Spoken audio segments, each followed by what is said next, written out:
Chegamos ao momento de excelência, momento maravilhoso de ouvirmos a voz de Deus, de crescer em graça, em conhecimento, em verdade. Olha, após o culto vamos agradecer a Deus pelos aniversariantes do mês, todos, hein? Quem fez aniversário no mês, vamos orar a Deus, vamos agradecer ao Senhor, e pelos pais também, em nome de Jesus, para a glória do Pai, amém? Então, vamos lá. A vitória do Senhor, a virada de Israel. Vamos lá, 1 Samuel capítulo 6, versículos 1 a 3. Este é a perícope desta manhã. Você pode acompanhar também no nosso telão. Louvado seja Deus por isso. Está assim a palavra de Deus: 7 meses esteve a arca do Senhor na terra dos filisteus.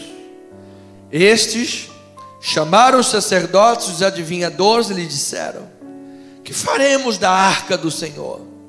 Fazei-nos saber como a devolveremos para o seu lugar. Responderam eles: quando enviardes a arca do Deus de Israel, não a envieis vazia, porém enviá-la-eis a seu Deus com uma oferta pela culpa. Então sereis curados e sabereis por que a sua mão não se tira de vós. Olha aí, olha os inimigos já batendo em retirada.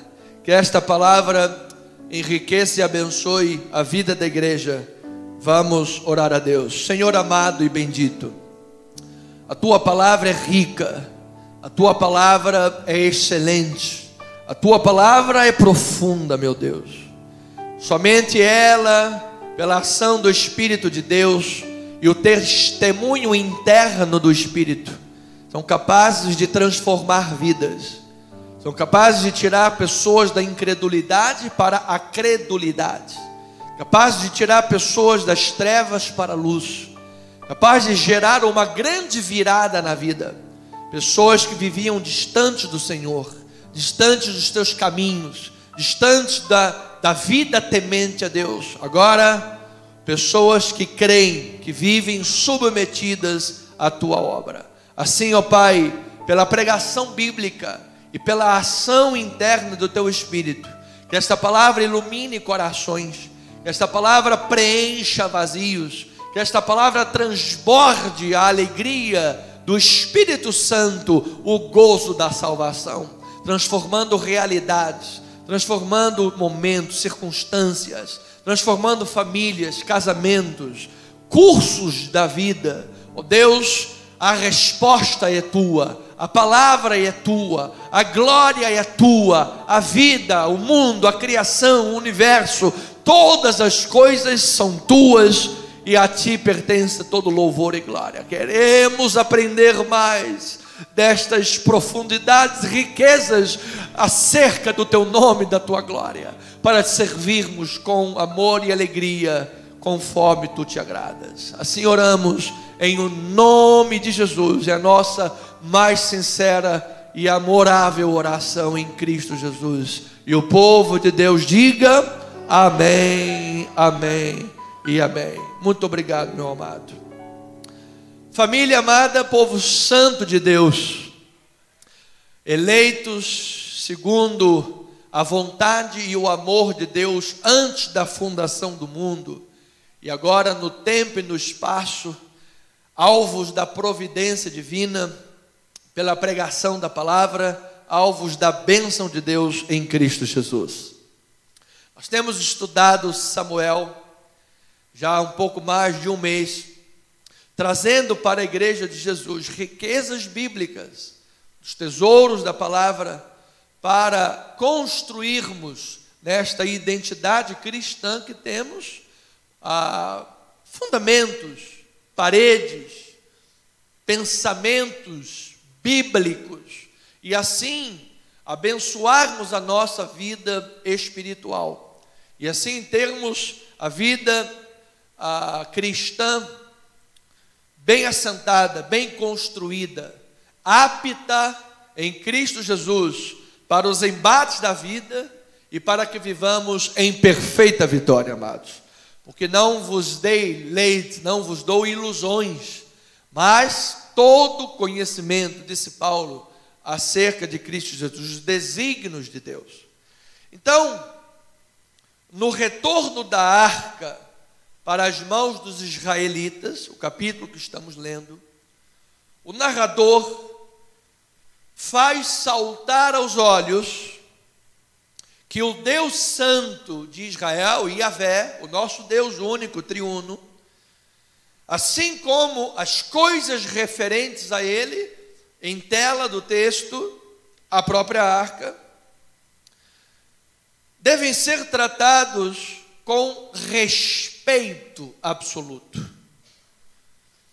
E isso já como introdução nos leva a pensarmos a forma como temos tratado as coisas de Deus, a forma como recebemos a palavra de Deus.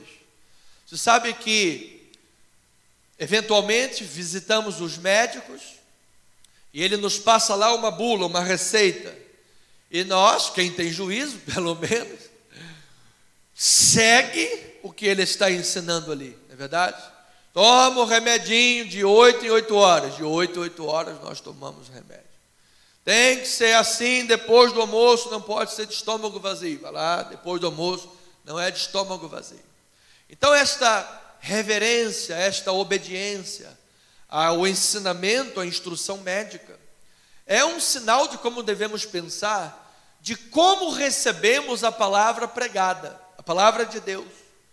Como recebemos a voz de Deus para as nossas vidas, uma vez que, assim como os bereanos, ou seja, não é qualquer palavra, qualquer pregador, todo mundo disse em nome de Deus é amém, não, uma vez que a palavra ouvida passou pelo crivo do teste bíblico, ou seja, foi testificada com a palavra, então ela é digna de inteira aceitação, e assim tratarmos esta palavra e tudo que envolve com o devido respeito. Diga amém por isto, amado. E isto é do agrado de Deus, isto vai equilibrar a tua vida espiritual. Você vai perceber como isto vai fazer bem a tua vida, amado.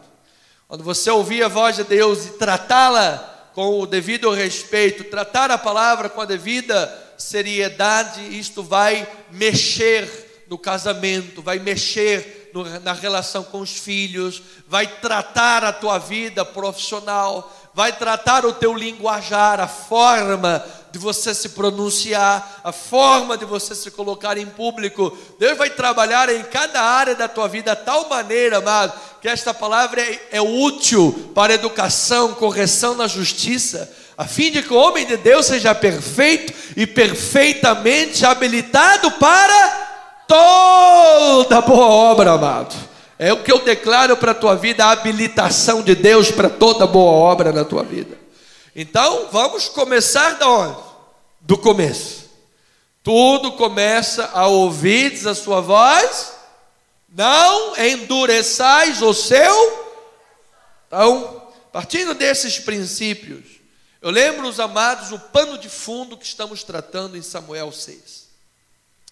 Ou seja, a derrota de Israel para os filisteus em Ebenezer não é o que aparenta ser aos olhos dos filisteus.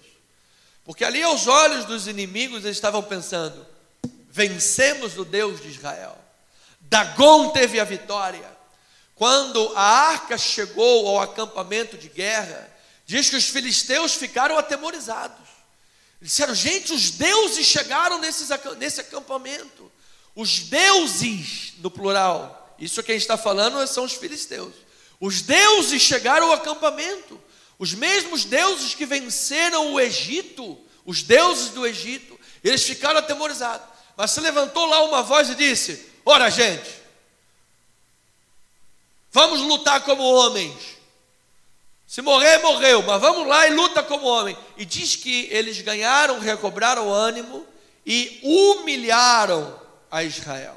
Venceram numa vitória humilhante. Mas esta vitória não é o que aparenta ser aos olhos dos filisteus, porque não foi o Deus de Israel que foi vencido, amado. Eles vieram a descobrir que o poder de Deus permanece ativo, que o poder de Deus permanece invencível, ainda que aparentemente o povo dele tenha sido envergonhado. Meu amado, a palavra de Deus diz assim lá aos Coríntios: expomos sabedoria entre os experimentados, não porém a sabedoria deste século que se reduz a nada, porém a sabedoria de Deus, outrora em mistério, mas que Deus nos revela. Diga: eu recebo esta iluminação de olhos. E ele diz assim: nem olhos humanos, nem olhos viram, nem ouvidos ouviram, nem jamais penetrou em coração humano o que Deus tem preparado para aqueles que o amam. Glória a Deus por isso.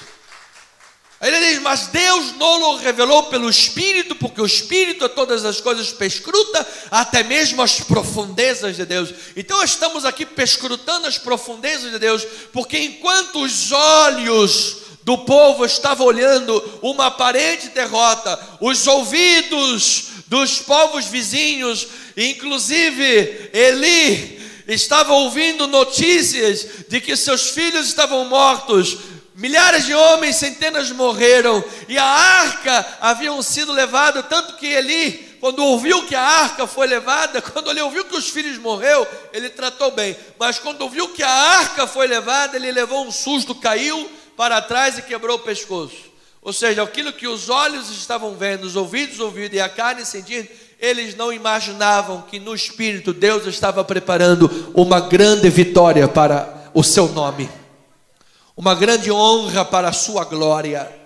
Deus estava tratando aquelas questões. Então, a questão era que, o pano de fundo, era que Deus estava disciplinando o seu povo.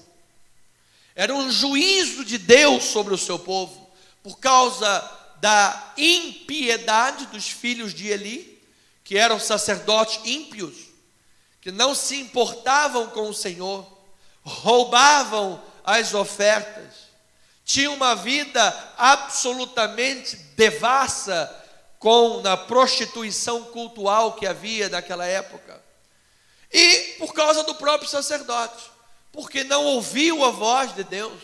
Deveria de tê-los repreendido, deveria de tê-los posto na linha, mas preferiu desconsiderar a Deus, desconsiderar as coisas de Deus, ou seja, tratando com falta de respeito as coisas de Deus, em prol dos seus filhos. Então esse foi o motivo da disciplina.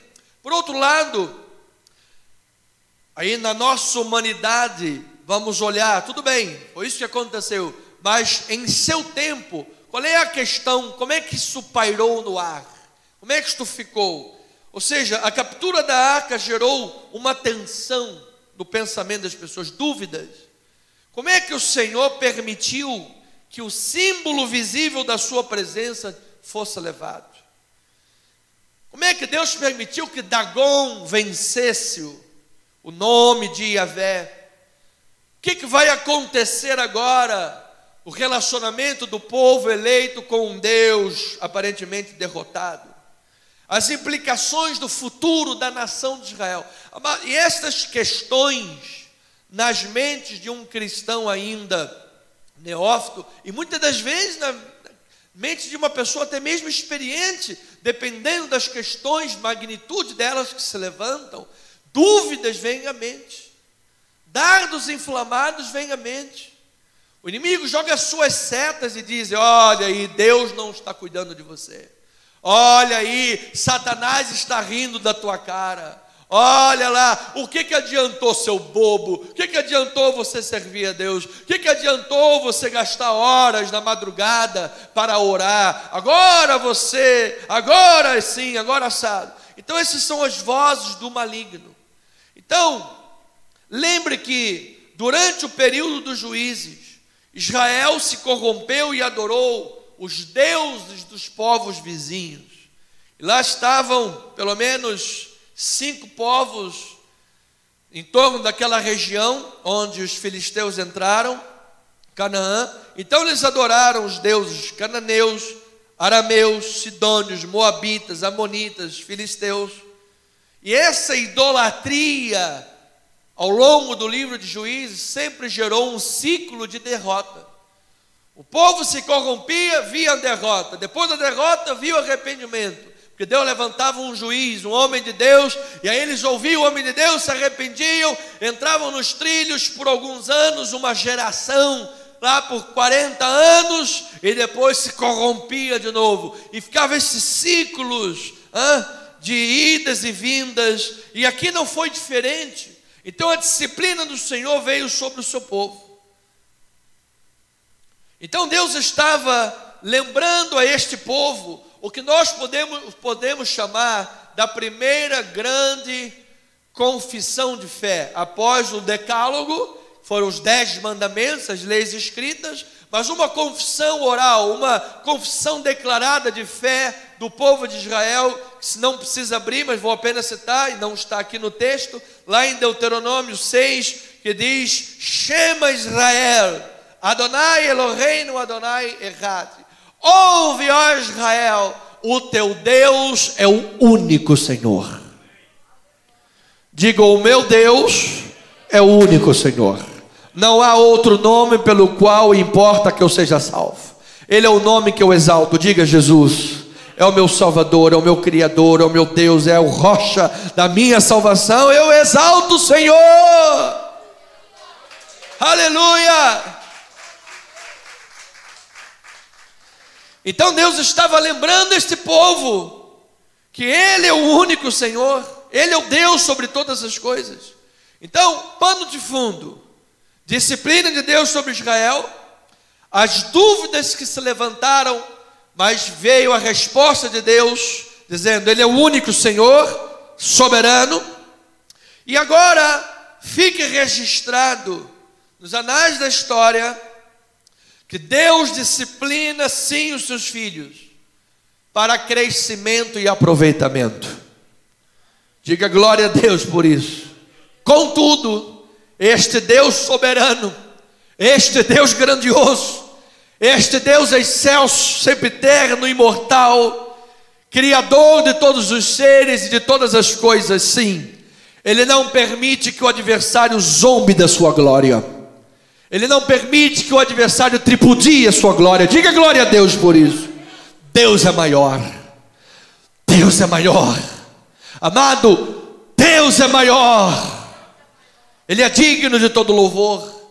E diz que aquela captura da arca, que deveria ser um despojo de guerra, estamos com o troféu de Israel. Aquela arca que eles levaram à frente da sua caminhada, aquela arca que desferiu golpes e vitória em toda a caminhada de Israel, estamos agora com o troféu, detemos agora o triunfo sobre Yahvé. Dagon, Dagon, Dagon. Só que, amado, como eu disse sexta-feira, o tiro saiu pela culatra.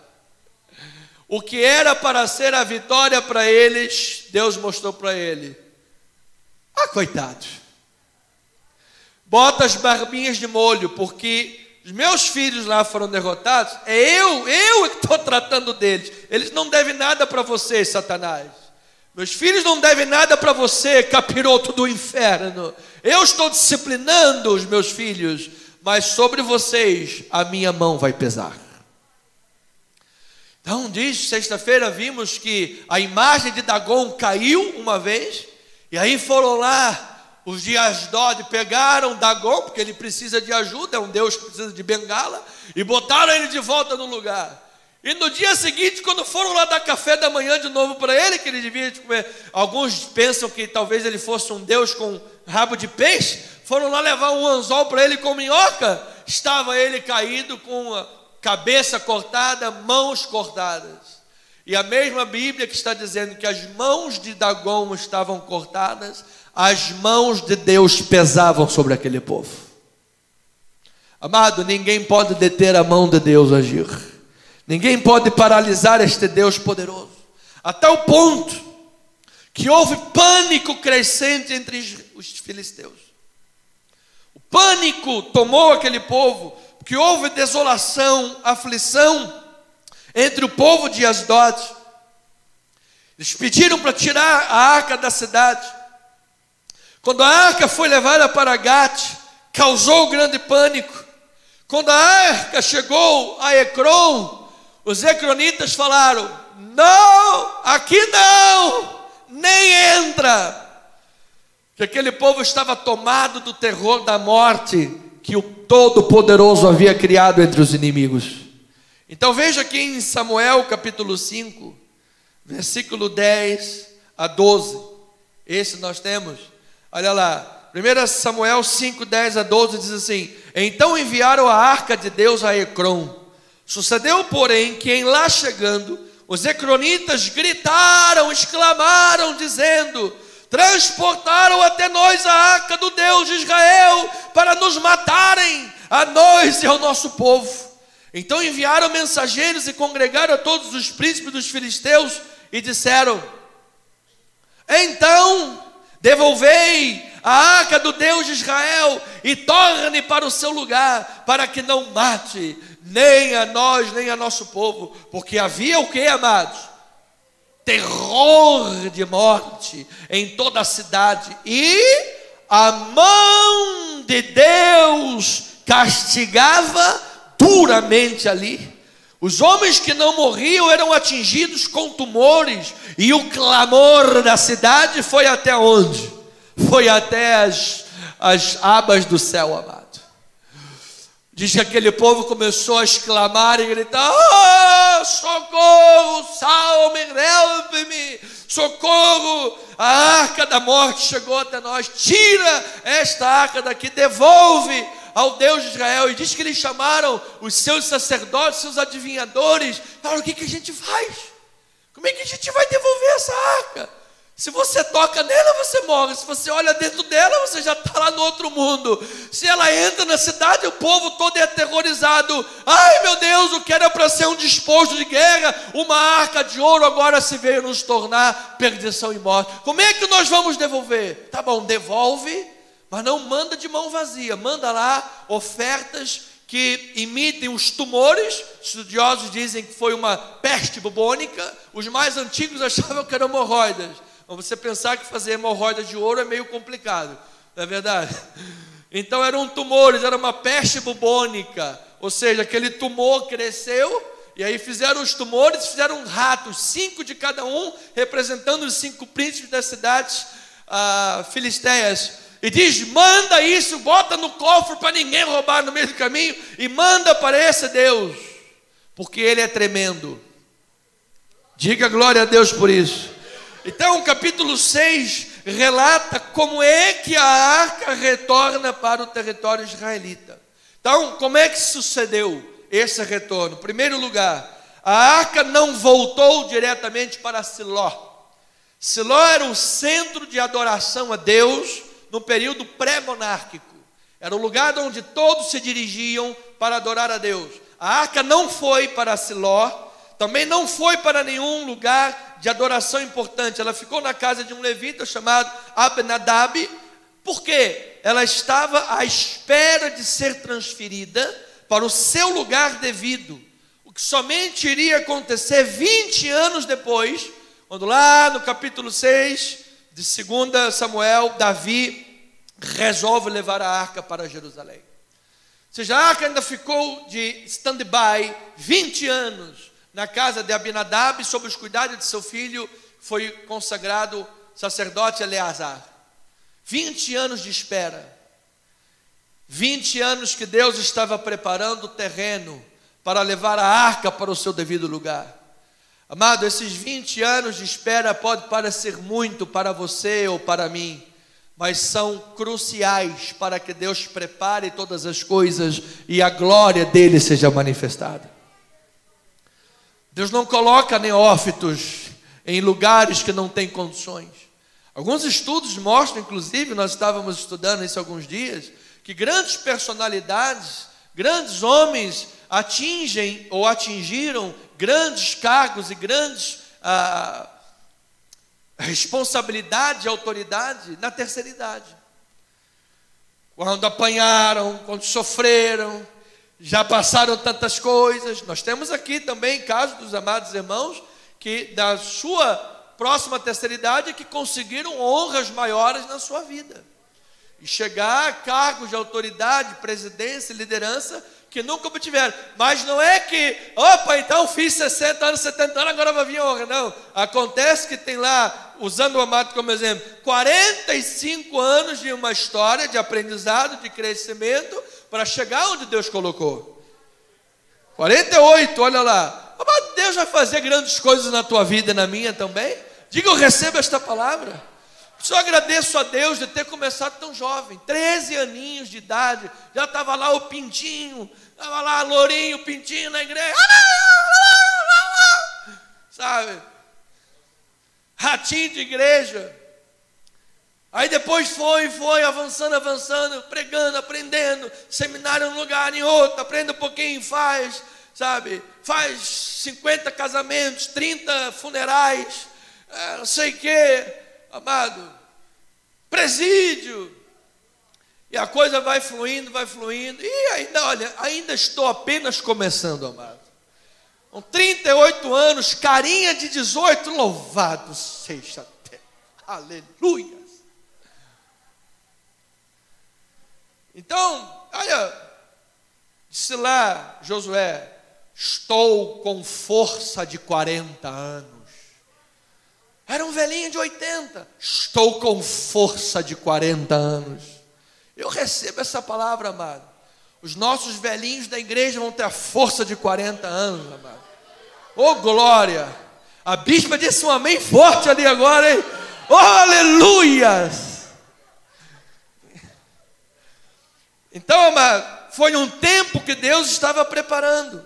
Então, até que Davi fosse rei, um rei segundo o coração de Deus. Então, Deus está fazendo coisas na tua vida que os olhos não veem, os ouvidos não ouvem, o coração não sente, mas se você aprender a confiar na glória de Deus, o Deus que faz todas as coisas para a sua própria glória, amado, Deus vai honrar a tua fé, Deus vai honrar a tua perseverança, Deus vai honrar a tua confiança, Deus vai honrar a tua espera, e você vai entender, gente, Deus fez tudo perfeito. Eu é que estava com medo, eu é que estava ansioso, eu é que estava preocupado, e Deus estava só lá, ó, o oleiro trabalhando no barro. Agora o barro está preparado, agora o barro está útil na sua obra, agora a jarra vai deitar o azeite, agora Deus será glorificado, agora o mundo ouvirá que Ele é o Deus soberano sobre tudo e sobre todos. Oh, diga glória a Deus. Então este retorno da arca, segundo lugar, no retorno da arca em Bet-Semes, um lugar de passagem, algumas pessoas, ouça isto, amado, por mera curiosidade, foram lá bisolhar dentro da arca, e diz que várias pessoas morreram por isso. Ou seja, amado, aquelas pessoas se aproximaram do sagrado, se aproximaram do Santíssimo, sem nenhum respeito ou consciência pelo que aquilo representava. Era uma mera curiosidade. Amado, não façamos as coisas de Deus por uma mera curiosidade, uma coisa, irrelevante. Amado, não, amado. Não queira ser pastor ou qualquer coisa na vida por uma mera curiosidade, alguma coisa irrelevante. Estamos tratando do sagrado. Às vezes pessoas fazem pedidos a Deus que não tem nem noção do que está pedindo. Deus, derrama aqui a tua glória totalmente na minha vida. Amado, se Deus derramasse totalmente a glória dele na tua vida, não ia sobrar nem poeira de você. Então Deus derrama a glória dele de forma que, tem uma passagem tremenda que isto é simplesmente, não dá para nós entendermos, mas diz que não é figura de linguagem, diz que efetivamente Deus tocou no coração dos homens. Amado, como é que Deus toca no coração de alguém e esse alguém não morre? Como é que Deus toca, a mão de Deus toca no coração de alguém e este alguém continua respirando? É porque Deus é misericordioso, é porque Deus é um Deus de graça, é porque Deus quer dizer: meu filho, eu te amo, eu vou levantar a tua vida, eu vou restaurar o que o mundo quebrou, o que Satanás pisoteou, eu vou te levantar e vou mostrar através de ti a minha glória ao mundo. Agora, você ter consciência do sagrado, consciência da obra de Deus, consciência do que está ocorrendo no mundo espiritual. Amado, uma mensagem tem poder de arrebentar com Satanás e o inferno, amado. Uma oração tem poder de expulsar uma legião de demônios. Uma mensagem do Evangelho tira uma pessoa das trevas e traz para a luz da graça de Deus. O poder que está envolvido, as coisas envolvidas são muito grandes, são excelentes, são preciosas, são digníssimas. Esta consciência, portanto, ela é referendada no Novo Testamento. Claro, óbvio, não poderia ser diferente. Em primeiro lugar, Paulo diz que o culto deve ser o quê? Racional. Rogo-vos, meus irmãos, pelas misericórdias de Deus, que apresenteis o vosso corpo por sacrifício vivo, santo, agradável a Deus, que é o vosso culto racional. E não vos conformeis com esse século, mas transformai-vos pela renovação da vossa mente, para que experimenteis qual seja a boa, a agradável e a perfeita vontade de Deus. Oh, glória a Deus! Então, se você está aqui, olha, disse um grande pregador do século XIX: a pessoa que se converte no emocionalismo, na primeira tristeza da perseguição, vai se desconverter. Mas nós não podemos nos converter num puro emocionalismo. Estou convencido. Mas tem que estar no teu coração: Deus é o meu Senhor, Deus é o meu pastor, a minha vida está entregue a este Deus. É óbvio que vamos sentir emoção, vamos chorar, vamos nos alegrar, vamos sorrir, vamos dar gargalhada. As emoções estão intrínsecas à nossa vida. Somos seres tricótomos. Nisso diferimos dos reformados tradicionais que creem na dicotomia. Nós temos na tricotomia. Temos corpo, alma e espírito. Então o espírito já está perfeito, mas a alma não. Nós sentimos tristeza, choramos, numa problema, às vezes ficamos aflitos. Então será que o teu espírito fica aflito? Se a Bíblia diz que aquele que se une ao Senhor é um espírito com Deus? Não, o espírito é perfeito, mas nós choramos, nos alegramos e várias coisas acontecem, mas lá na tua alma você tem que dizer: eu sou do Senhor.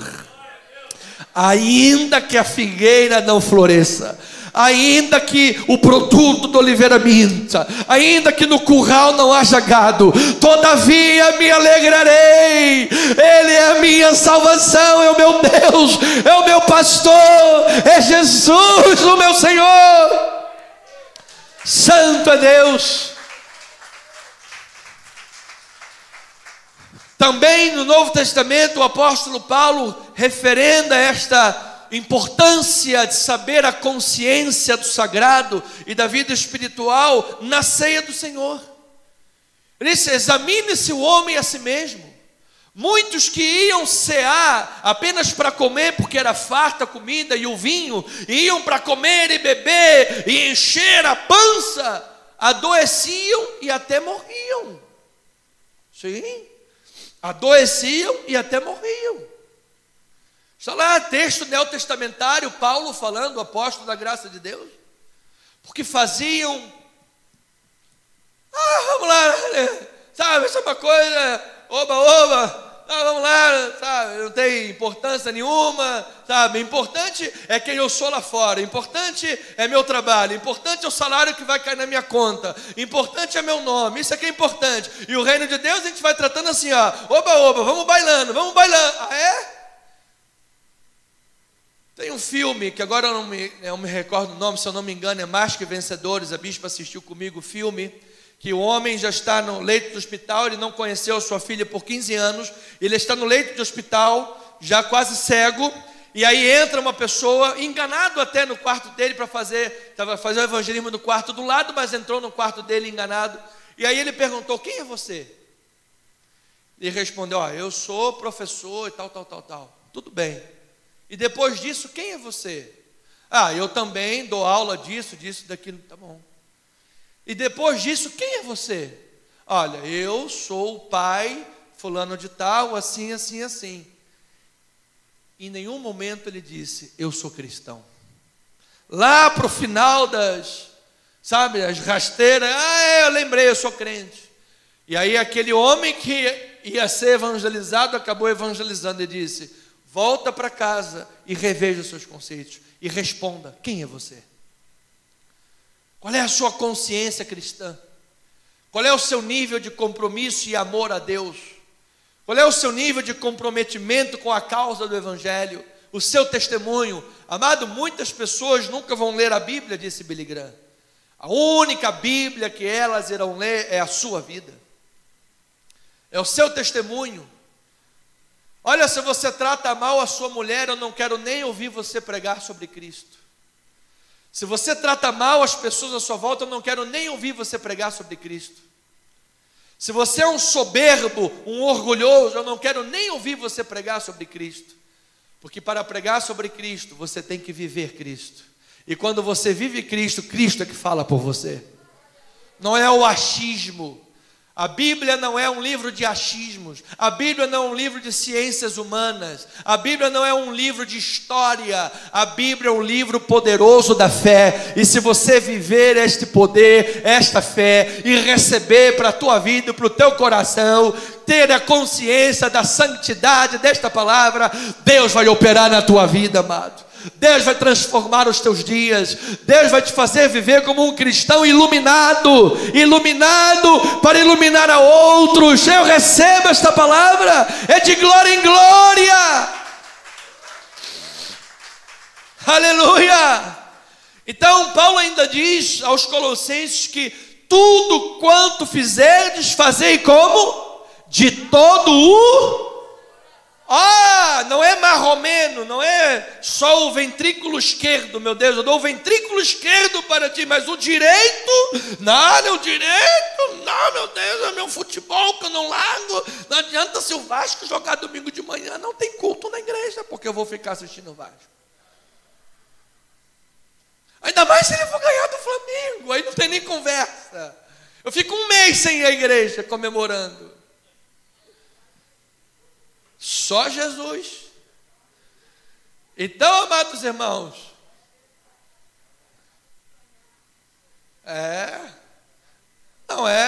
não é pecado, na verdade. Então, igreja amada, faça de todo o coração.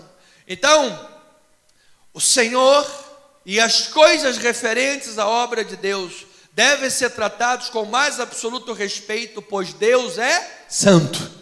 Diga: Deus é santo. Ele é santo, santo, santo. Então, embora a Arca da Aliança fosse apenas um símbolo da presença do Senhor, de fato ela representava que Deus estava ali e que Deus estava agindo ali. Assim como a obra de Deus, assim como esse lugar físico, ele é apenas uma representação. O verdadeiro templo somos nós. Entretanto, Paulo, escrevendo a Timóteo, disse: olha, eu te escrevo essas coisas para que você saiba se portar aonde? Na casa de Deus. Ou seja, ele também trata esse lugar como casa de Deus. Uma vez que aqui estamos reunidos para adorar a Deus, a obra do Senhor, embora Deus seja muito maior do que a Rua General Roca 340, sala 7, não tem nem como tentar chegar nas abinhas do céu. Deus é muito maior do que isso tudo, meu amado. É digno de respeito a casa do Senhor e a obra de Deus. Embora os dons, os talentos e tudo que Deus faz através da nossa vida, disse Paulo, não eu, mas a graça de Deus comigo. Ou seja, a glória é sempre de Deus. Diga glória a Deus por isso. Deus é digno, amado. Então os filisteus aprenderam essa lição do modo mais difícil. E o apelo dos líderes filisteus por honrar ao Senhor nesse capítulo serve de contraste exatamente para o modo leviano como os próprios israelitas trataram e ainda iriam tratar a arca. Você veja, Deus pesou a mão deles sobre um povo que era ímpio, E este povo, ainda que era ímpio, passou a tratar melhor a causa do sagrado de Deus do que aqueles próprios que eram chamados os israelitas. Então veja no capítulo 6, versículo 3 a 5, de 1 Samuel, diz assim a palavra: responderam eles: quando enviardes a arca do Deus de Israel, não a envieis vazia, porém enviá-la-eis a seu Deus com uma oferta pela culpa. Olha aí a consciência deles do pecado que haviam cometido contra Deus. Então sereis curados e sabereis por que é que a sua mão se não tira de vós. Então disseram: qual será a oferta pela culpa que lhe havemos de apresentar? Responderam: segundo o número dos príncipes dos filisteus, 5 tumores de ouro e 5 ratos de ouro. Porquanto a praga é uma e a mesma sobre todos vós e sobre todos os vossos príncipes. Versículo 5: fazei umas imitações dos vossos tumores e dos vossos ratos, que andam destruindo a terra, e dai glória ao Deus de Israel. Porventura, talvez, aliviará a sua mão de cima de vós, e do vosso Deus e da vossa terra. Amados, o Senhor e as coisas referentes à obra de Deus devem ser tratados com o mais absoluto respeito. Diga glória a Deus por isso. De maneira que você reconheça a soberania de Deus. De maneira que você reconheça que Deus está no controle de todas as coisas. O Senhor e as coisas referentes à obra de Deus devem ser tratados com o mais absoluto respeito. De maneira que não se deve endurecer o coração àqueles que, de alguma forma, tenham desrespeitado o Senhor e a sua obra. Se alguém me ouve esta manhã, diga: bispo, estou frito, eu fiz algo contra a obra do Senhor, eu usei a minha língua para difamar, eu tentei arrebentar com a igreja, eu fiz, eu aconteci, e agora será na minha vida. Conselho simples: não endureça o teu coração. Deus é cheio de misericórdia, diga glória a Deus por isso. Olha aí, versículo 6 ao 16, ele diz assim: por que, pois, endureceríeis o coração, como os egípcios e Faraó endureceram o próprio coração? Porventura Deus, depois de os haverem tratado tão mal, não os deixaram ir, e eles não se foram? Ou seja, por que você vai endurecer o coração, se você olha o testemunho dos egípcios que endureceram o coração, mas no final tiveram que liberar o povo de Deus? Você vai seguir o mesmo testemunho deles? Agora, pois, fazei um carro novo, tomai 2 vacas com crias, sobre as quais não se pôs ainda jugo, e atai-as ao carro, seus bezerros levá-lo-eis para casa. Então tomai a arca do Senhor, e ponde-a sobre o carro, e metei num cofre ao seu lado as figuras de ouro que lhes haveis de entregar como oferta pela culpa, e deixai-a ir. Reparai, olha aí como os sacerdotes faziam nas suas dúvidas. Reparai, se subir pelo caminho rumo do seu território a Bet-Semes, foi ele que nos fez este grande mal. E se não, saberemos que não foi a sua mão que nos feriu, foi apenas casual, algo que nos sucedeu. Assim fizeram aqueles homens, e tomaram 2 vacas com crias, e as ataram ao carro, e a seus bezerros encerraram em casa. Puseram a arca do Senhor sobre o carro, como também o cofre com os ratos de ouro e as imitações dos tumores. As vacas foram para o brejo? Não. O que aconteceu? Se encaminharam diretamente para Bet-Semes, e andando e berrando, ainda não foram caladas não, foram berrando ainda, amados. Olha lá, seguiam sempre por esse mesmo caminho, sem se desviarem, nem para a direita e nem para a esquerda. Os príncipes dos filisteus foram atrás delas até o território de Bet-Semes. Andavam os de Bet-Semes fazendo a cega do trigo no vale, e levantando os olhos, viram a arca, e vendo-a, se alegraram. O carro veio ao campo de Josué, o Bet-Semita, e parou ali, onde havia uma grande pedra. Fenderam a madeira do carro e ofereceram as vacas ao Senhor em holocausto. Os levitas desceram a arca do Senhor. Os levitas eram responsáveis por cuidar da arca, como também o cofre que estava junto a ela, em que estavam as obras de ouro, e os puseram sobre a grande pedra. No mesmo dia os homens de Bet-Semes ofereceram o local, simularam o sacrifício do Senhor. Viram aquilo os 5 príncipes dos filisteus e fizeram o quê? E voltaram para Ecrom no mesmo dia. Como diz o bom carioca, meteram o pé. Foram embora. As vaquinhas chegaram no destino delas. Entenderam eles, foi Deus quem pesou a sua mão sobre nós. Agora eles disseram algo importante. Eles disseram assim: deem glória a Deus, no versículo 5. Deem, não precisa voltar, meu filho. Deem glória a Deus, e porventura Ele alivia a sua mão sobre nós. Em outra versão, na NVI, diz assim: e talvez Ele alivie a sua mão sobre nós. Ou seja, eles não pressupõem que Deus seria obrigado a suspender o juízo por causa da oferta. Ou seja, amado, eu vou lhes dizer novamente, como falei sexta-feira: Deus não se pode manipular, Deus é soberano. Ele fala: devolve a arca, bota lá 5 tumores de ouro, 5 ratos de ouro. Essa foi a forma dele, isso não é texto normativo. Não é agora para os irmãos aparecerem aqui com 5 tumores que eu vou falar: o que é isso? Que loucura é essa? E nem dá ideia para os marqueteiros da fé aí mandarem fazer o povo ratos de ouro. Isso foi o entendimento dos sacerdotes filisteus. Manda lá, faz um rato aí, faz o tumor, dá para ele lá, e talvez ele alivie a sua mão sobre nós. Amado, Deus é soberano, amado. Olha, a vida espiritual é para ser vivida de fato, de verdade. Deus sabe quando a pessoa, você sabe, está na igreja, uma pessoa depois está em casa, trata mal todo mundo, não ama ninguém, xinga todo mundo, é outra pessoa que ninguém reconhece. Muitas vezes os pastores não devem fazer visitas inesperadas, amado. Faça visita marcada. É assim. Porque às vezes você quer fazer, agradar, e faz uma visita inesperada, e quando chega a pessoa está: ai para onde que partiu, filho da pulga. Não falei palavrão nenhum. Pulga. Aquele bichinho que dá no carrapato, no cachorro. Não é verdade? Então você tem que chegar, marca o dia, marca a hora. Olha, vai ser tal dia, tal hora, às 18 horas, 20 minutos e 40 segundos. O que acontecer às 18 horas, 20 minutos e 39 segundos, eu não sei. 40 segundos em diante, por favor, em nome de Jesus. Mas graças a Deus isso não acontece com ninguém aqui da igreja, só para o pessoal lá de fora, não é verdade? Diga amém por isso, amado. Amém.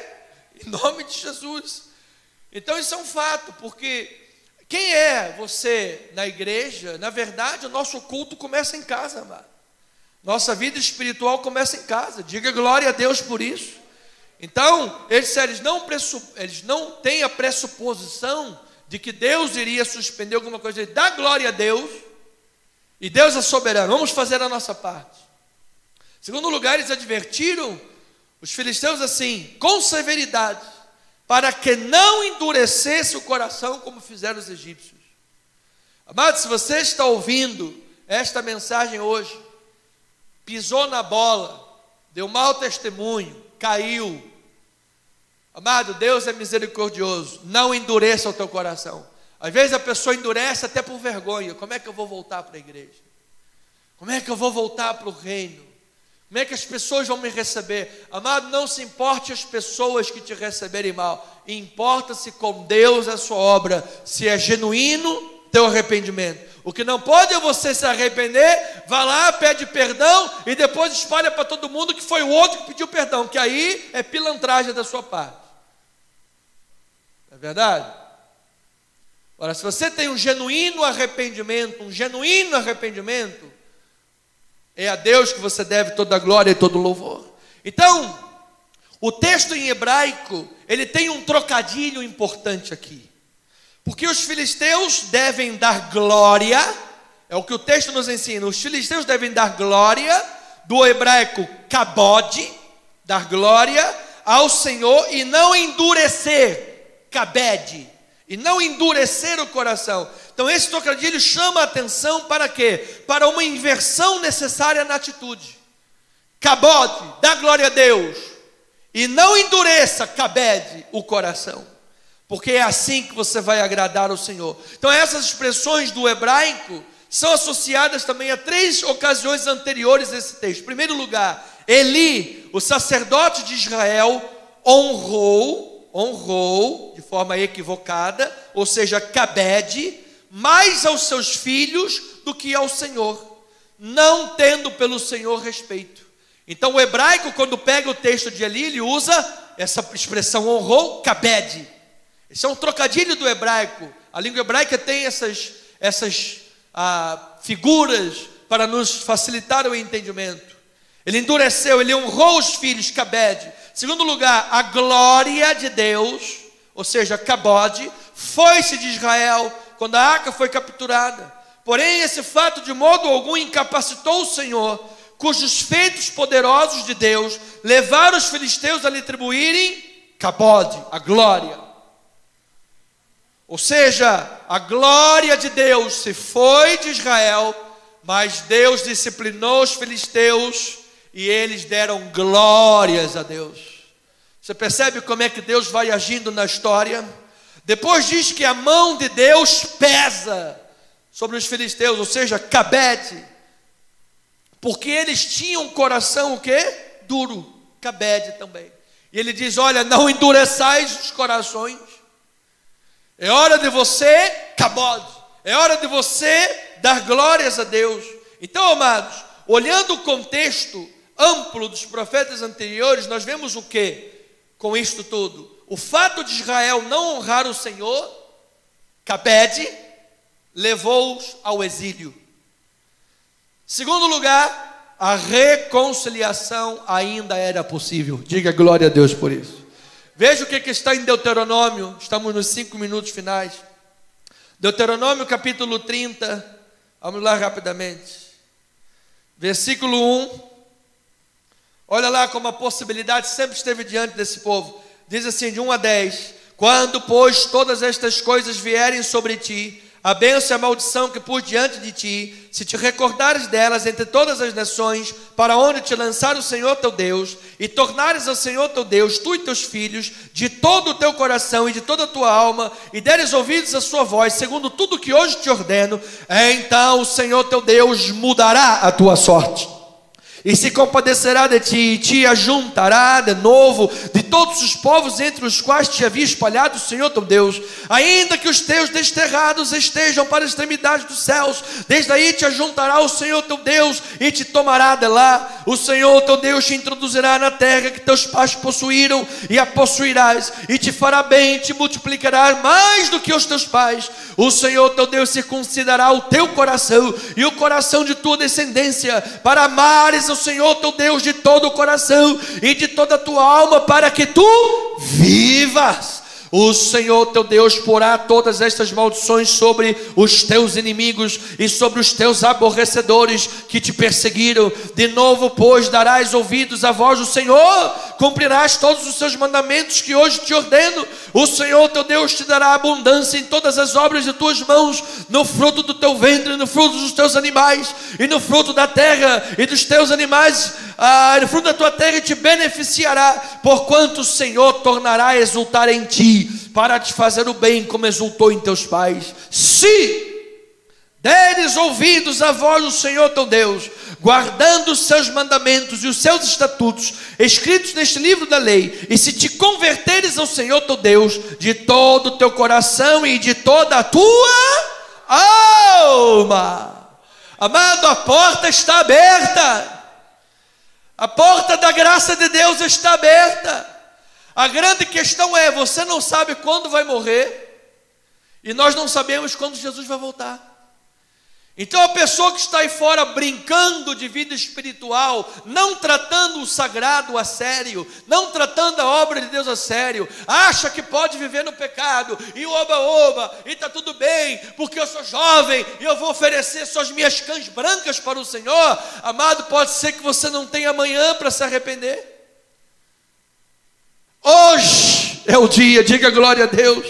Hoje é o tempo do arrependimento. Então a lição que os filisteus aprenderam é absolutamente importante para todo Israel, para o povo do exílio e até o dia de hoje. Qual é a lição? Em vez de endurecer o coração, arrependa-se, mude as suas práticas e honre ao Deus único, soberano e Senhor de todas as coisas.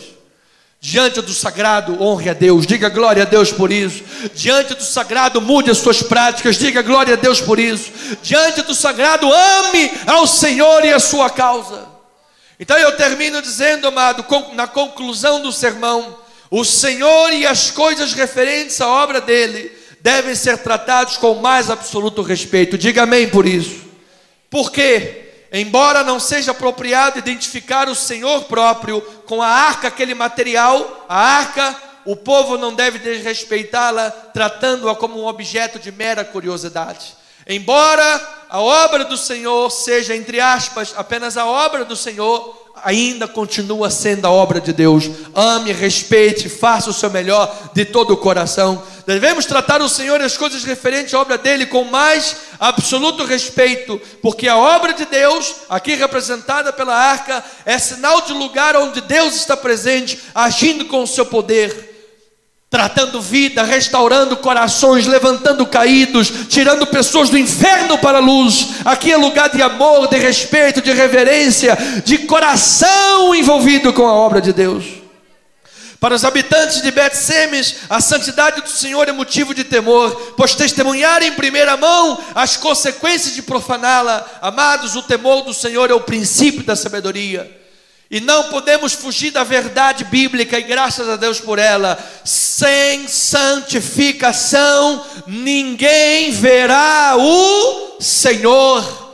Você não pode enganar a Deus, você pode enganar aos homens, você pode enganar o pastor da igreja, mas a Deus ninguém pode enganar. Deus está vendo o seu coração, Deus está vendo os seus pensamentos. Ame a Deus, busque a santificação e obedeça-o, porque é isto que move a mão de Deus. Dentro dessa introdução do livro de Samuel, Ana emprega o termo santidade do Senhor como o Deus absolutamente soberano e singular em sua capacidade de proteger o seu povo. Isso está lá em 1 Samuel 2:2. E isso significa que a santidade do Senhor, diga glória a Deus por isso, é motivo de celebração, pois o seu caráter incomparável é a garantia de que ele honrará aos seus fiéis. Amados, aqueles que tratam a Deus com respeito, aqueles que tratam a Deus e a sua obra com respeito, devem celebrar a santidade do Senhor, porque esta santidade do Senhor, este caráter irrevogável e incomparável, diz que ele não muda, e aos que me honram, eu honrarei, diz o Senhor. Assim sendo, o contraste entre Ana e o povo de Bet-Semes é particularmente notável, pois aqueles que desrespeitam o Deus Santo o consideram apavorante e digno de medo. Entretanto, aqueles que honram e amam ao Senhor, a sua santidade é motivo de confiança e de esperança. Amado, eu vou lhe dizer uma coisa: a lei só amedronta para o criminoso. Aquele que não comete crimes louvará a lei, disse o apóstolo São Paulo. Se você busca andar na retidão e na justiça, não terás medo da disciplina ou da vara da disciplina, mas você louvará a Deus e dirá: o Senhor é o meu pastor, o teu bordão e o teu cajado me consolam, bondade e misericórdia certamente me seguirão todos os dias da minha vida. Diga glória a Deus por isso. Sexto, vamos louvar a Deus, aleluia. Sexto ponto: aqueles que ofenderam o Senhor precisam se arrepender, mudar as suas práticas e não endurecer o seu coração. Amado, só existem duas opções: ou você vive na desobediência e resistência obstinada a Deus, ou você tem o arrependimento humilde, vive pela fé na maravilhosa graça de Deus e desfruta da sua misericórdia restauradora. Qual é o caminho que você toma? Se você é um eleito, só há uma opção: é voltar-se para Deus, arrepender-se e receber a sua misericórdia. Sétimo, em todo o contexto dos profetas anteriores, especialmente em Cristo Jesus, que nos amou quando ainda éramos inimigos, vemos a real possibilidade das mãos estendidas de Deus, para que haja reconciliação, amado. Não existem causas perdidas para Deus. Você pode ter ido muito fundo no pecado, você pode ter ido mais longe do que gostaria de ir. Eu vou lhe dizer, ainda lá Deus pode resgatar a tua vida, amado. E assim digo, os profetas posteriores ao exílio instam com a nação exilada para que se arrependam e então experimentem a renovação que Deus oferece. Portanto, no Novo Testamento vemos aos hebreus usar a geração do deserto como um exemplo que não devemos seguir. Não endureçais os vossos corações, como foi na provocação do deserto. Não endureça, amoleça o teu coração, arrependa-se diante de Deus, volte às práticas das primeiras obras, ame ao Senhor, porque o arrependimento genuíno culminará na verdadeira adoração, e então os arrependidos hão de tributar a Deus a glória que lhe é devida. Assim disseram os próprios filisteus: deem ao Deus de Israel a glória, porque Ele é soberano. Que assim seja, assim diz o Senhor.